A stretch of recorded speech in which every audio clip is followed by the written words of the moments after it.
നമസ്കാരം, ന്യൂസ് കാർഡിലേക്ക് സ്വാഗതം. കണ്ണൂർ പയ്യാമ്പലത്ത് CPM നേതാക്കളുടെ സ്മൃതി മണ്ഡപത്തിൽ ശീതളപാനീയം ഒഴിച്ചു തളിച്ച് വികൃതമാക്കിയ സംഭവത്തിൽ രാഷ്ട്രീയമില്ല എന്ന് വ്യക്തമായിരിക്കുകയാണ്. പരാതിയിൽ കണ്ണൂർ ടൗൺ പോലീസ് ഒരാളെ കസ്റ്റഡിയിലെടുത്തു. ഇയാളുടെ അറസ്റ്റ് വിശദമായി ചോദ്യം ചെയ്യലിന് ശേഷം രേഖപ്പെടുത്തും. ഇയാൾ പോലീസിനോട് കുറ്റസമ്മതം നടത്തി. ഇയാളുടെ മൊഴി മുഖവിലക്കെടുത്താൽ വിഷയത്തിൽ രാഷ്ട്രീയമില്ല എന്ന് വ്യക്തമാണ്. പയ്യാമ്പലത്ത് കുപ്പിവെറുക്കി നടക്കുന്ന ആളാണ് കസ്റ്റഡിയിലായത്. CCTV ദൃശ്യങ്ങൾ കൂടി പരിശോധിച്ച ശേഷമായിരുന്നു പോലീസ് ഇയാളെ അറസ്റ്റ് രേഖപ്പെടുത്തിയതും.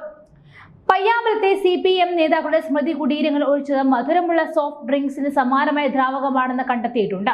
ഇവ കാലിയാക്കിയെടുക്കാൻ വേണ്ടിയായിരുന്നു കുപ്പിയിലുണ്ടായ പാനീയങ്ങളുടെ അവശിഷ്ടം സ്മൃതി കുടീരങ്ങളിലേക്ക് ഒഴിച്ചതെന്നും കസ്റ്റഡിയിലുള്ള ആൾ പോലീസിന് നൽകിയ മൊഴിയിൽ പറയുന്നു. ഇത് സ്ഥിരീകരിച്ചാൽ അറസ്റ്റ് ഉണ്ടാകും. ജാമ്യമില്ലാ വകുപ്പുകൾ ചുമത്തുമോ എന്ന് വ്യക്തമല്ല. മൊഴി അനുസരിച്ച് വെറും പെറ്റിക്കേസിനെ വകയുള്ളൂ എന്ന സാഹചര്യ തെളിവുകളും CCTV ദൃശ്യങ്ങളും കൂടി പരിശോധിച്ച ശേഷം മാത്രം ഇയാൾക്ക് പോലീസ് മുഖവിലക്കെടുക്കുകയുള്ളൂ. 4 CPM നേതാക്കളുടെ സ്മൃതി കുടീരങ്ങളിൽ മാത്രം ദ്രാവകം ഒഴിച്ചത് അറിയാതെ പറ്റിയ സംഭവമായി പോലീസ് കാണുന്നില്ല. കസ്റ്റഡിയിലെടുത്ത അയാളെ ACP Sibi Tom, Kannur town inspector KC Subhash Babu എന്നിവരുടെ നേതൃത്വത്തിൽ ചോദ്യം ചെയ്തു. അതേസമയം ഇത്തരം സംഭവങ്ങൾ ആവർത്തിക്കാതിരിക്കാൻ പയ്യാമ്പലത്ത് പോലീസ് CCTV സ്ഥാപിച്ചിട്ടുണ്ട്. നേതാക്കളുടെ സ്മൃതി കുടീരം ദൃശ്യമാകുന്ന രീതിയിലാണ് CCTV ക്യാമറകൾ സ്ഥാപിച്ചത്.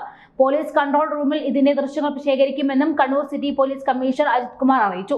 പയ്യാമ്പലത്ത് CPM നേതാക്കളായ EK നായനാർ, ചടയാൻ ഗോവിന്ദൻ, O ഭരതൻ എന്നിവരുടെ സ്മൃതി മണ്ഡപത്തിന് മുകളിൽ ബുധനാഴ്ച രാവിലെ 11 മണിയോടെയായിരുന്നു രാസലായനി തളിച്ച നിലയിൽ ബീച്ച് ജീവനക്കാർ കണ്ടെത്തിയത്.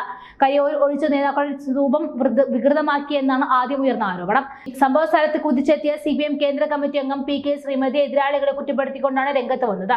LDF കണ്ണൂർ പാർലമെന്റ് മണ്ഡലം സ്ഥാനാർത്ഥി MV Jayarajan, acting secretary TP Rajesh തുടങ്ങിയവർ നേതാക്കൾ സംഭവത്തിൽ ഗൂഢാലോചന ഉണ്ടെന്നും ആരോപിച്ചു. എന്നാൽ കോൺഗ്രസ് ജില്ലാ അധ്യക്ഷ മാർട്ടിൻ ജോർജും മറ്റുള്ളവരും ആരോപണം നിഷേധിച്ചു. ആക്രമിക്കപ്പെട്ട സ്മൃതി മണ്ഡപങ്ങളിൽ കോൺഗ്രസ് നേതാക്കൾ സന്ദർശിച്ച വിവാദങ്ങളുടെ മഞ്ഞൊരുക്കിയിരുന്നു.